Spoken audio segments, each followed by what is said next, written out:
UAPA ಕಾನೂನಿನಡಿಯಲ್ಲಿ ಜಮೀನು ಸಿಗುತ್ತದ್ಯಾ ಅಥವಾ ಜೈಲು ವಾಸನೆಗತಿಯಾ? ನಮಸ್ಕಾರ, ನಿಜ ಕನ್ನಡ ನ್ಯೂಸ್ನ ಈ ವಿಶೇಷ ವರದಿಗೆ ಸ್ವಾಗತ. ನೋಡಿ, ಇವತ್ತು ನಾವು 2020ರ ದೆಹಲಿ ಗಲಭೆಗಳಿಗೆ ಸಂಬಂಧಿಸಿದ ಕಾನೂನು ಮತ್ತು ಯುಎಪಿಎ ನಿಯಮಗಳ ಸುತ್ತಮುತ್ತ ಆಗುತ್ತಿರುವ ತುಂಬಾ ಸಂಕೀರ್ಣವಾದ ಬೆಳವಣಿಗೆಗಳನ್ನು ಒಂದೊಂದೇ ಅರ್ಥ ಮಾಡಿಕೊಳ್ಳೋಣ. ಬನ್ನಿ, ನೇರವಾಗಿ ವಿಷಯಕ್ಕೆ ಹೋಗೋಣ. ಬೈಲ್ ಅಥವಾ ಜೇಲ್ ಕಾನೂನಿನ ಈ ಒಂದು ಪ್ರಶ್ನೆ ಈಗ ನಮ್ಮ ದೇಶದ ಸರ್ವೋಚ್ಚ ನ್ಯಾಯಾಲಯದಲ್ಲಿಯೇ ದೊಡ್ಡ ಮಟ್ಟದ ಚರ್ಚೆಗೆ ಕಾರಣವಾಗಿದೆ. ಈ ಕಾನೂನಿನ ಹೋರಾಟ ಅಸಲು ಹೇಗೆ ನಡೆಯುತ್ತಿದೆ ಅಂತ ನಾವು ಆಸಕ್ತಿದಾಯಕವಾಗಿ ಮತ್ತು ತುಂಬ ಸರಳವಾಗಿ ಅರ್ಥ ಮಾಡಿಕೊಳ್ಳೋಣ. ಮೊದಲು ಈ ಪರಿಸ್ಥಿತಿಯ ಗಂಭೀರ್ಯತೆಯನ್ನು ನಾವು ಗಮನಿಸಬೇಕು. 2020ರ ದೆಹಲಿ ಗಲಭೆಗಳ ಲಾರ್ಜರ್ ಕಾನ್ಸ್ಪಿರಸಿ ಅಥವಾ ದೊಡ್ಡ ಸಂಚಿನ ಆರೋಪದ ಮೇಲಿರುವವರು ಕಳೆದ 5 ವರ್ಷಗಳಿಂದ ಜೈಲಿನಲ್ಲಿದ್ದಾರೆ. ಯೋಚಿಸಿ ನೋಡಿ, 5 ವರ್ಷಗಳಿಂದ ವಿಚಾರಣೆಗೆ ಕಾಯುತ್ತಿರುವ ಈ ಆರೋಪಿಗಳ ಸ್ಥಿತಿಯೇ ಇವತ್ತಿನ ಎಲ್ಲಾ ಕಾನೂನು ಚರ್ಚೆಗಳ ಕೇಂದ್ರವಾಗಿದೆ. ಮೊದಲನೆಯದಾಗಿ ಮಧ್ಯಂತರ ಜಮೀನು ನಿರಾಕರಣೆ, ಅಂದರೆ ಉಮರ್ ಖಾಲಿದ್ ಅವರ ಅರ್ಜಿ ಹೇಗೆ ವಜಾ ಆಯಿತು ಅಂತ ನೋಡೋಣ.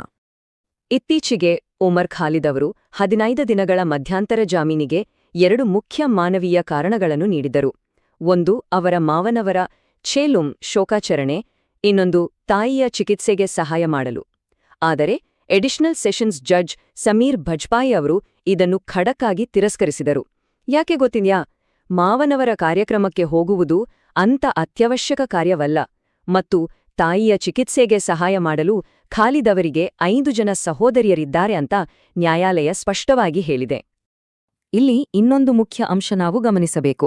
ಹಿಂದೆ ಜಮೀನು ಸಿಕ್ಕಿದಾಗ ಆರೋಪಿ ಯಾವುದೇ ಷರತ್ತುಗಳನ್ನು ಮೀರಿಲ್ಲ ಅನ್ನುವ ಒಟ್ಟೇ ಕಾರಣಕ್ಕೆ ಪ್ರತಿ ಬಾರಿಯೂ ಹೊಸ ಅರ್ಜಿ ಸಲ್ಲಿಸಿದಾಗ ಮಧ್ಯಂತರ ಜಮೀನು ಸಿಗಬೇಕು ಅನ್ನುವ ನಿಯಮ ಇಲ್ಲ ಅಂತ ಕೆಲವಷ್ಟಂತ ನ್ಯಾಯಾಲಯ ಸ್ಪಷ್ಟಪಡಿಸಿದೆ.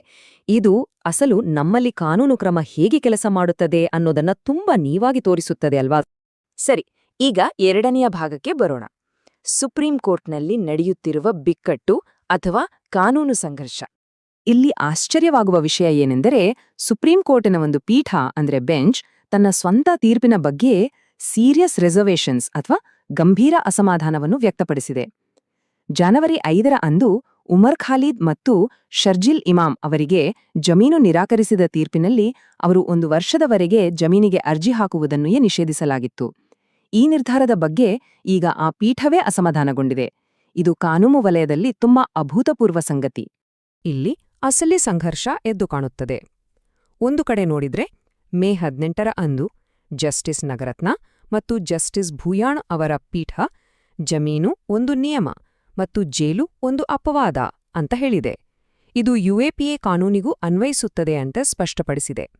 ಆದರೆ ಇನ್ನೊಂದೆಡೆಯಲ್ಲಿ ಯುಎಪಿಎ ಕಾನೂನಿನ ಸೆಕ್ಷನ್ 43D ಸಬ್ಸೆಕ್ಷನ್ 5 ಜಮೀನಿನ ವಿರುದ್ಧ ಕಡ್ಡಾಯ ನಿಯಮಗಳನ್ನು ಹೊಂದಿದೆ.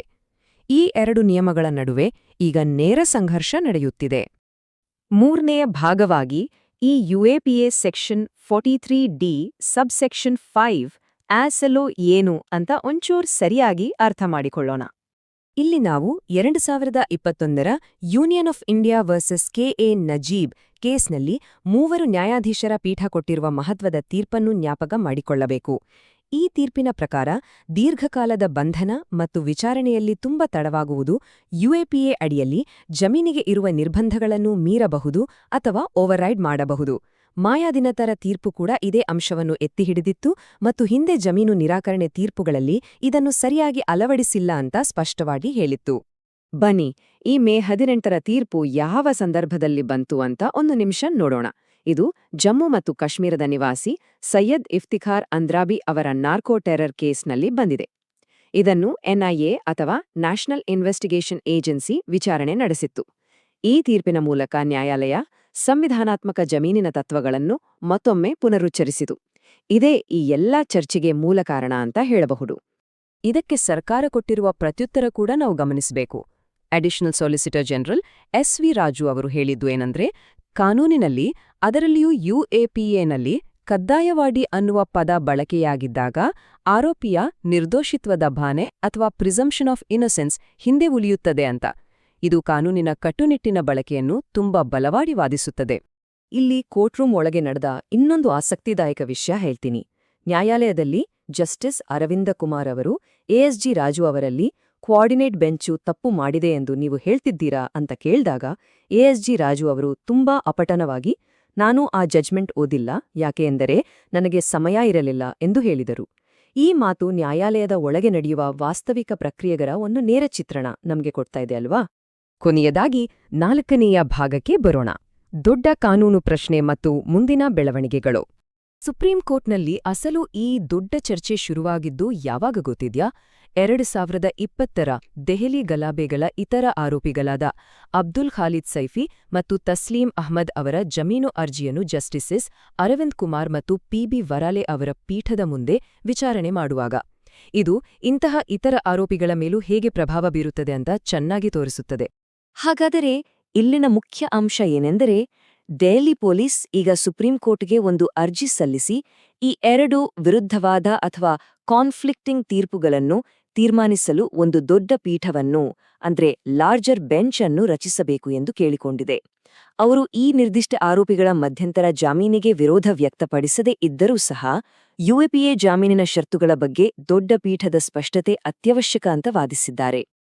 ಕೊನೆಯದಾಗಿ ನಮ್ಮೆಲ್ಲರ ಮುಂದೆ ಒಂದು ಮುಖ್ಯ ಪ್ರಶ್ನೆ ಉಳಿಯುತ್ತದೆ.